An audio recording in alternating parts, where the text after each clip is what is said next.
Capítulo 41. 2 anos se passaram. Um dia, o rei do Egito sonhou que estava de pé na beira do rio Nilo. De repente,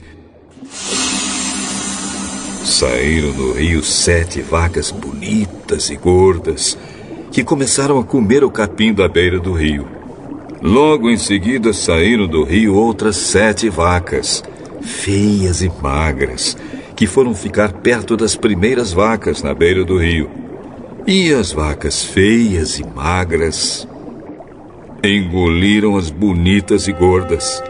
Aí o rei acordou, mas tornou a dormir e teve outro sonho. Desta vez ele viu 7 espigas de trigo que saíam de um mesmo pé. Elas eram boas e cheias de grãos. Depois saíram 7 espigas secas e queimadas pelo vento quente do deserto. E elas engoliram as 7 espigas cheias e boas.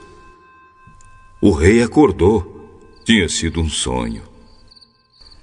De manhã ele estava muito preocupado e por isso mandou chamar todos os adivinhos e todos os sábios do Egito.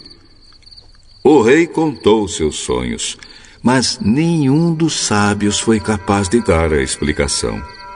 Então o chefe dos copeiros disse ao rei: Chegou a hora de confessar um erro que cometi.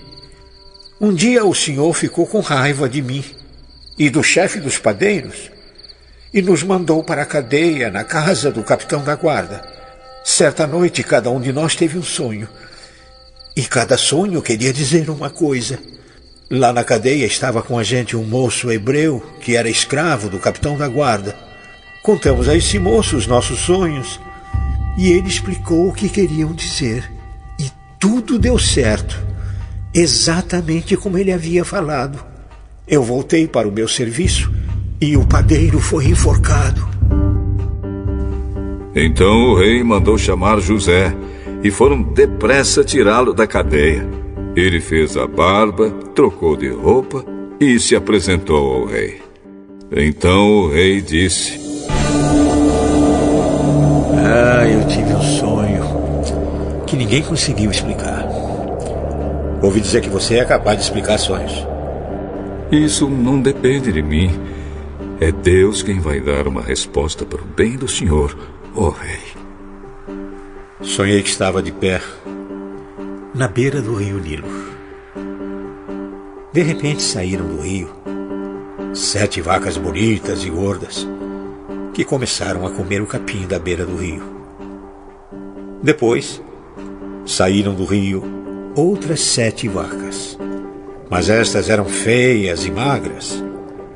Olha, em toda a minha vida eu nunca vi no Egito vacas tão feias como aquelas. E as vacas feias e magras engoliram as bonitas e gordas. Mas nem dava para notar isso, pois elas continuavam tão feias como antes. Então eu acordei. Depois tive outro sonho. Eu vi 7 espigas de trigo boas e cheias de grãos, as quais saíam de um mesmo pé. Depois saíram 7 espigas secas e queimadas pelo vento quente do deserto. E elas engoliram as 7 espigas cheias e boas. E eu contei os sonhos aos adivinhos, mas nenhum deles foi capaz de explicá-los.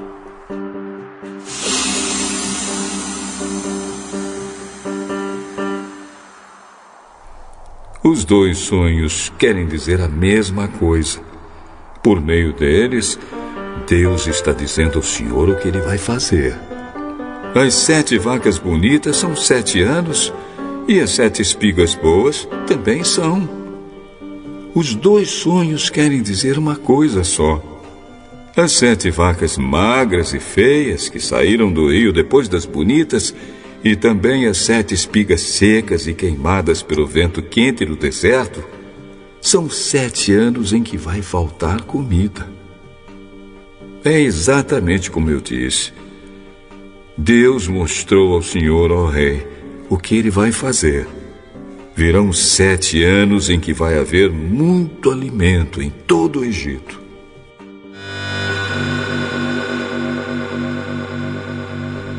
Depois virão 7 anos de fome.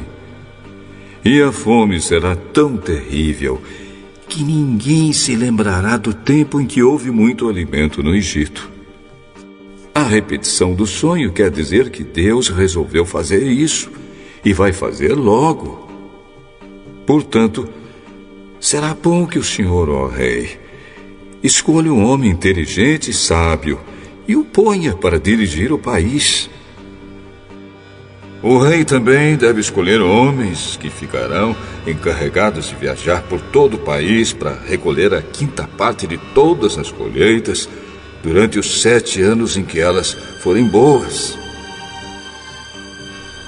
Durante os anos bons que estão chegando, esses homens ajuntarão todo o trigo que puderem e o guardarão em armazéns nas cidades, sendo tudo controlado pelo Senhor. Assim, o mantimento servirá para abastecer o país durante os 7 anos de fome no Egito. E o povo não morrerá de fome. O conselho de José agradou ao rei e aos seus funcionários. E o rei disse a eles: Não poderíamos achar ninguém melhor para dirigir o país do que José, um homem em quem está o Espírito de Deus. Deus lhe mostrou tudo isso.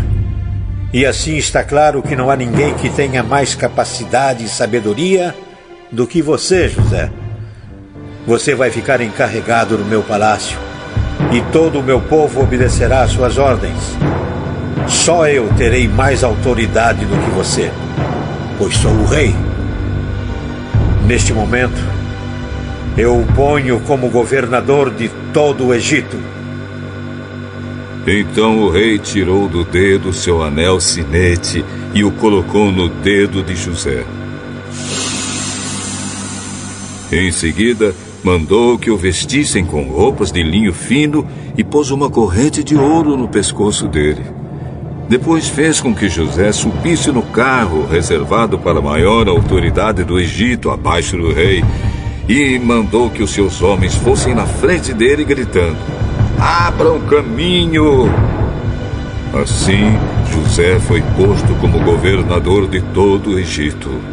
O rei disse a José: Eu sou o rei, mas sem a sua licença, ninguém poderá fazer nada em toda a terra do Egito.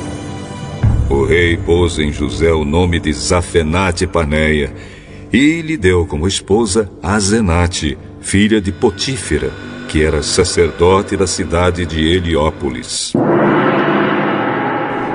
José tinha 30 anos quando entrou para o serviço do rei do Egito. Ele saiu da presença do rei e viajou por todo o Egito. Durante os 7 anos de fartura, a terra produziu cereais em grande quantidade. E José ajuntou todos os cereais e os guardou em armazéns nas cidades, ficando em cada cidade os cereais colhidos nos campos vizinhos.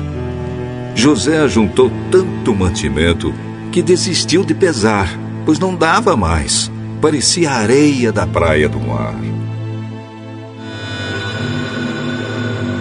Antes de começarem os anos de fome, José teve 2 filhos com sua mulher, Azenate.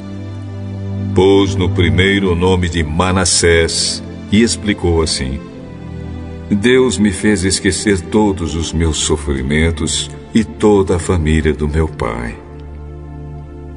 No segundo filho, pôs o nome de Efraim e disse: Deus me deu filhos no país onde tenho sofrido. Então acabaram-se os 7 anos de fartura no Egito. E, como José tinha dito, começaram os 7 anos de fome. Nos outros países o povo passava fome, mas em todo o Egito havia o que comer. Quando os egípcios começaram a passar fome, foram pedir alimentos ao rei. Vão falar com José e façam o que ele disser. Quando a fome aumentou no país inteiro, José abriu todos os armazéns e começou a vender cereais aos egípcios.